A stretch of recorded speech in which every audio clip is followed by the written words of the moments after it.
សួស្តីបងប្អូនទាំងអស់គ្នាថ្ងៃនេះនាងខ្ញុំមានមុខម្ហូបមួយមុខគឺឆាឆ្អឹងជំនីជ្រូកជូរអែមដែលមុខម្ហូបមួយនេះយើងធ្វើទទួលទានក្នុងគ្រួសារក៏បានយើងទទួលភ្ញៀវក៏បានបងប្អូនត្រូវលាយទឹកសុសជាមុនសិនដែលទឹកសុសនោះយើងមានទឹកស៊ីអ៊ីវ1ស្លាបព្រាទឹកប្រេងខ្យង1ស្លាបព្រាទឹកម្ទេស1ស្លាបព្រានិងទឹកប៉េងប៉ោះ1ស្លាបព្រាយើងថែមប៊ីចេងបន្តិចស្ករស1ស្លាបព្រាទឹកត្រី1ស្លាបព្រានិងម្សៅឆា1ចុងស្លាបព្រាទឹកខ្មេះ1ស្លាបព្រាបាយនិងម្សៅស៊ុបបន្តិចយើងកូរឲ្យគ្រឿងផ្សំទាំងអស់នោះរលាយចូលគ្នាឲ្យបានសព្វល្អចំពោះឆ្អឹងជំនីយើងត្រូវដាក់ម្សៅបំពងហើយសម្រាប់ម្សៅបំពងនេះបងប្អូនដាក់មួយល្មមតាមចំនួនសាច់ដែលយើងមាននៅក្នុងនោះដែរបងប្អូនត្រូវថែមម្សៅស៊ុប1ស្លាបព្រាកាហ្វេដើម្បីបន្ថែមរសជាតិឲ្យកាន់តែឆ្ងាញ់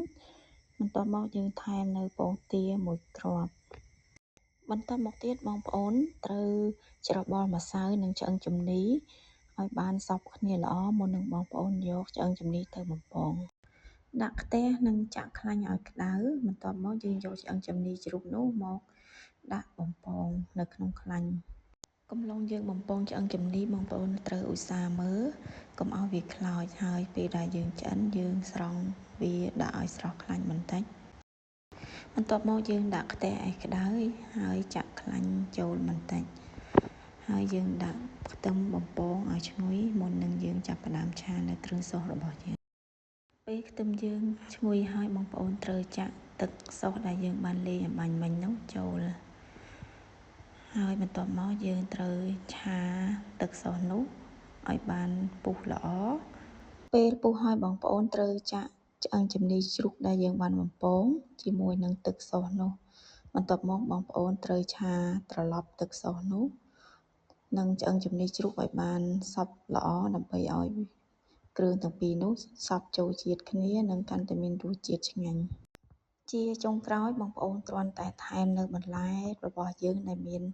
ប៉េងប៉ោះមានម្នាស់ហើយនឹងម្ទេសប្លោកនោះបងប្អូនយកមកឆាត្រឡប់ដើម្បីឲ្យបន្លែនិងសាច់របស់យើងនោះគឺបានចូលជាតិគ្នានិងបានឆ្អិនល្អ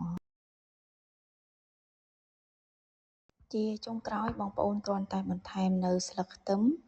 ដើម្បីឲ្យមុខម្ហូបឆាឆ្អឹងជំនីជ្រូករបស់យើងកាន់តែមានសោភ័ណភាពនិងគួរឲ្យចង់ទទួលទាន